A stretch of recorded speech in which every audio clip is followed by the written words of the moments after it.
pessoal, muito boa noite a todos. Sejam bem-vindos mais uma vez ao canal do professor Igor Maqueira, Meio Ambiente e Clima. Penúltimo capítulozinho, fotossíntese, plantas CAN. Lembrando que esse ia ser o último, conforme falei em alguns hangouts anteriores a respeito de fotossíntese. Mas eu lembrei de uma parada muito maneira, que é a respeito de folhas de sol e de sombra.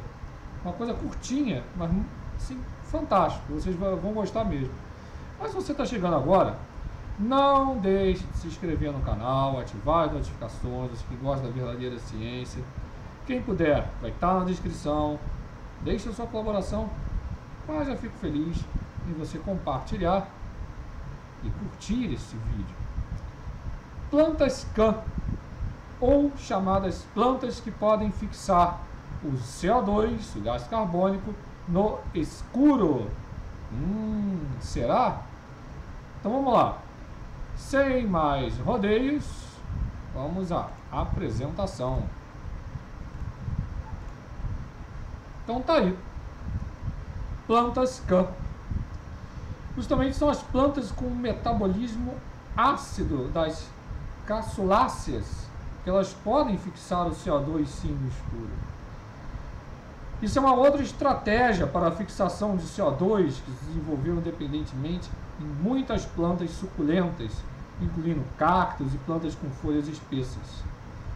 Devido ao primeiro descobrimento em plantas suculentas, família Crassulácea, foi chamado de metabolismo ácido das crassuláceas. CAN. Plantas que possuem as vantagens da fotossíntese CAN são chamadas de plantas CAN. Essas plantas, assim como as C4, utilizam as vias C4 e C3. Em plantas CAN, entretanto, há uma separação temporal, uma separação no tempo, em vez da separação espacial existente nas duas vias, correto? Nas duas vias, que é justamente isso daqui, certo? Isso daqui. As plantas são consideradas como CAN se suas células tiverem a capacidade para fixar o CO2 no escuro por meio da atividade da PEP-carboxilase no citosol. O produto de carboxilação inicial é o oxalacetato, o qual é imediatamente reduzido a malato. O malato então formado, ele vai ser estocado como ácido málico no vacúolo e pode ser detectado devido ao paladar ácido. Durante os períodos luminosos seguintes, o ácido málico é retomado do vacúolo descarboxilado e o CO2 é transferido para rubisco, para RUBIP, aliás. Ele vai para RUBIP do ciclo de Calvin, dentro da mesma célula. Então, a precondição estrutural de todas as plantas CAN é a presença de células que têm um grande vacúolo, no qual o ácido málico pode ser temporariamente armazenado em solução aquosa, e cloroplastos, onde o CO2, ou seja, o gás carbônico, obtido do ácido málico, pode ser transformado em carboidratos. As plantas CAN são amplamente dependentes do acúmulo noturno de CO2 para a realização da fotossíntese, porque seus estômagos estão fechados durante o dia, diminuindo a perda de água. Esta é, obviamente, uma vantagem nas condições de alta intensidade luminosa, de estresse hídrico, sob quais vive a maioria das plantas CAN. Se toda a tomada de CO2 atmosférico nessas plantas CAN ocorre à noite, a eficiência no uso da água que as plantas CAN possuem pode ser muitas vezes maior que das plantas C3 e C4. Tipicamente, uma planta CAN perde de 50 a 100 gramas de água por grama de CO2 obtido, comparado com 250 a 300 nas plantas C4 e 400 a 500 gramas na C3.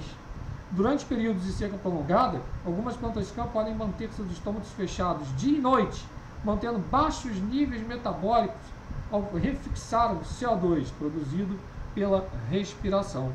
Entre as plantas vasculares, a planta CAN, essas plantas CAN, encontram-se mais amplamente difundidas do que as plantas com fotossíntese C4. Relatou-se a ocorrência de pelo menos 23 famílias de angiospermas, principalmente em eudicotiledôneas, incluindo plantas ornamentais mais conhecidas como, por exemplo, as crassuláceas,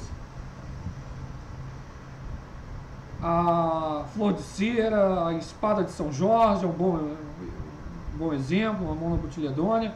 Nem todas as plantas cana também são altamente suculentas, carnosas. Dois exemplos de plantas com pouca suculência são justamente o abacaxi e a barba de velho, ambos membros da família Bromeliaceae, monocotiledôneas, bromélias.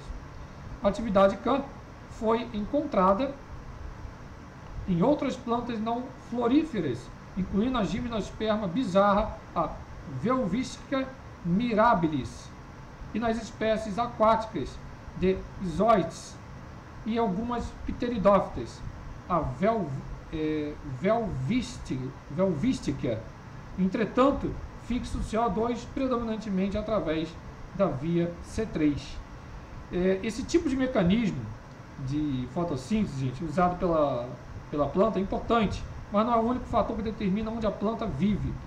Todos os três mecanismos, como fotossíntese C3, C4 e CAN, têm vantagens e desvantagens, e uma planta pode competir com sucesso somente quando o benefício do seu tipo de fotossíntese se sobreponha aos outros fatores. Por exemplo, embora plantas C4 geralmente tolerem temperaturas e condições de seca mais acentuadas do que as espécies C3, as plantas C4 podem não competir com sucesso em regiões com temperaturas abaixo de 25 graus Celsius. Isso ocorre em parte porque elas são mais sensíveis ao frio que as espécies C3.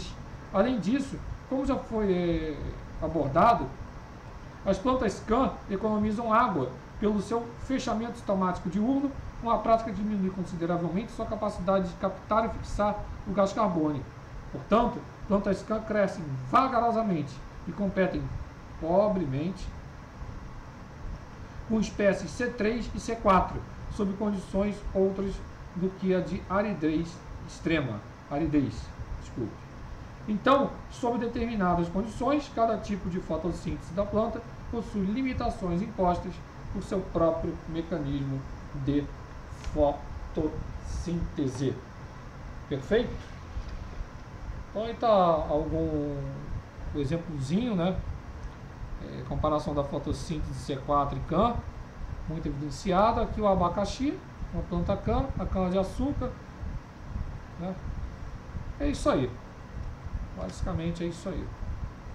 Então, gente, não deixe de acompanhar. Esse foi o penúltimo capítulo. O último capítulo não tem muito a ver assim com fotossíntese. Acho que eu vou mudar até o nome disso, para não ter depois exceção de saco. Eu vou colocar um tópicozinho especial, uma rapidinha. Folhas de sol e folhas de sombra, tá certo? Eu fico por aqui. Deixe seu like, inscreva-se no canal. E é isso aí, tá certo? Um forte abraço a todos e muito